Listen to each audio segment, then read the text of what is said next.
Današnja epizoda predstavlja solo kućni nastup iz 2010. godine. Ti kućni nastupi su krenuli 2005.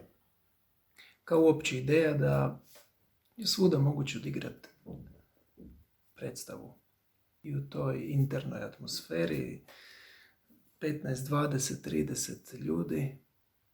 Nastupao sam često. Idemo, Franto, opa, Franto, klik.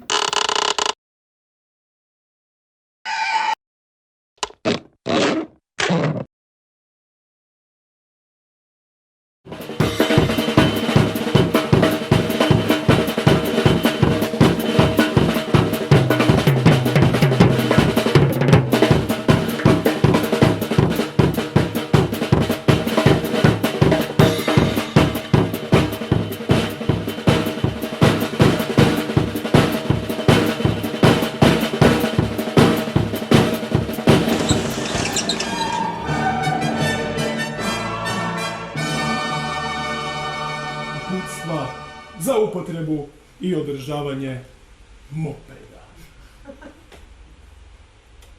Evo ja ću jednu kratku za sam početak. Čišćenje karburatora između prirubnica, karburatora i cilindra.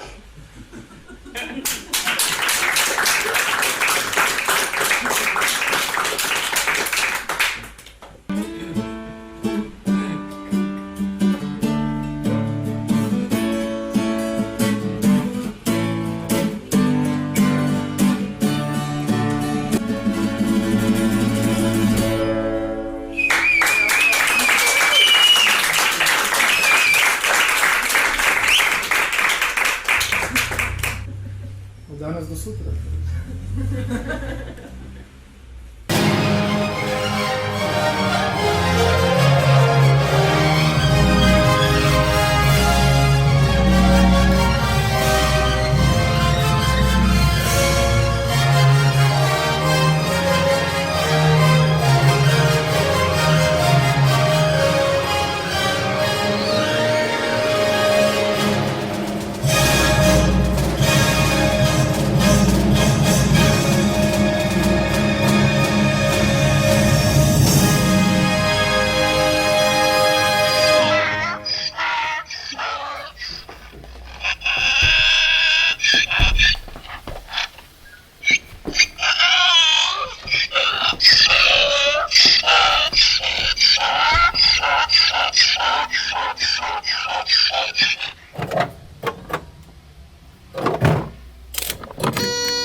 Sam do sad bio samo na radiju. Evo možete reći nešto više, sada sam na televiziji. Kako je uopće krenula ta ideja da započnemo konverzaciju sa tim kućnim teatrom, doista neobično.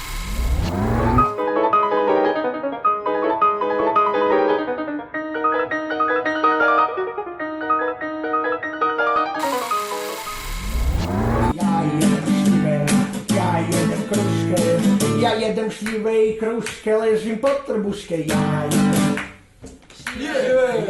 jedem kruške, ja jedem šljive i kruške, evo još jednom možda volim.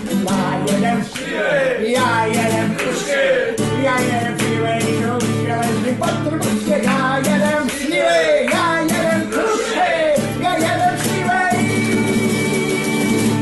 kruške.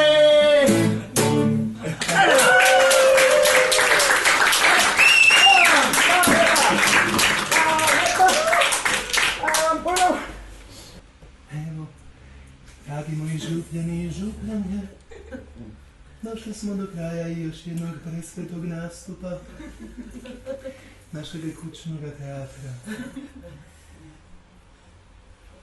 Kao što vidite, to je pomalo bijedan mali teatrić koji ipak punog srca prenosi ljubav po kućama i stanovima tamo gdje smo najbliži jedni drugima ili tako.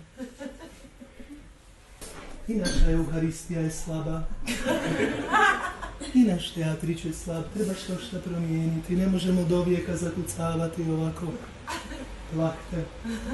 Tako da, evo ja ću na samome kraju ostaviti svoj šeširić, kao i na misi na kraju kad vam gring gring zvone. Samo stavite onda nešto pa će sljedeći puta sve još biti bolje.